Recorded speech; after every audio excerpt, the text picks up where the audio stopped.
بسم اللہ الرحمن الرحیم۔ السلام علیکم، میری آپ سبھی سے التجا ہے کہ ایک مرتبہ درود ابراہیمی پڑھ لیجیے گا۔ بسم اللہ الرحمن الرحیم۔ اللہم صلی علی محمد وعلی آل محمد کما صلیت علی ابراہیم وعلی آل ابراہیم انک حمید مجید۔ اللہم بارک علی محمد وعلی آل محمد کما بارکت علی ابراہیم وعلی آل ابراہیم انک حمید مجید۔ بسم اللہ الرحمن الرحیم۔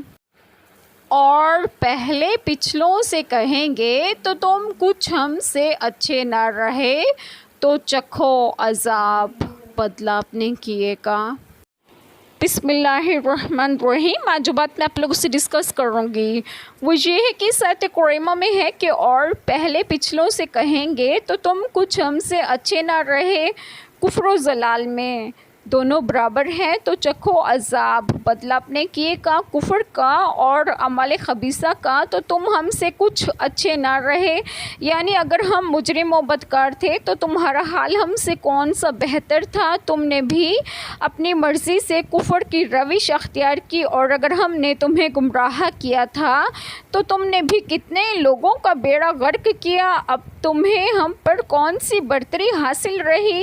اللہ تعالیٰ کی طرف سے جواب سن کر گمراہی کے پیشوا پیروی کرنے والوں سے کہیں گے کہ تمہیں ہم پر عذاب سے چھٹکارے میں کوئی برتری نہ رہی، کفر و گمراہی میں دونوں برابر ہیں، تم اپنے کفر اور برے اعمال کا مزہ چکھو، ہم اپنے کفر اور برے اعمال کا مزہ چکھتے ہیں، کفر و بد عملی، پیغمبروں کی اہانت، مسلمانوں کو ستانا ہم تم دونوں ہی کیا کرتے تھے۔ جس جماعت کو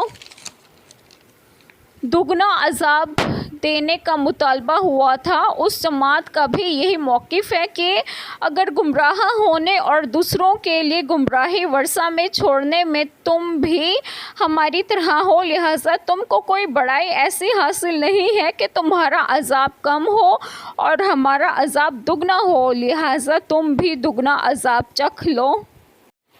ایک چھوٹی سی دعا جو میں ضرور کروں گی کہ اللہ تعالیٰ ہم سب کے تمام گناہوں کو معاف فرمائے اور ہمیں صراط مستقیم کی راہ پر گامزن کرے، اور آپ سب کی تمام جائز دعائیں قبول فرمائے، اور جو لوگ بے اولاد ہیں انہیں ایک اور صالحین اولاد عطا فرمائے، اور جو لوگ بیمار ہیں انہیں بھی صحت و تندرستگی عطا فرمائے، اور آپ سب کو آپ کے گھروں میں خوشی و خرم رکھیں اور صحت و تندرستگی بھی دیں، آمین، جزاک اللہ خیر۔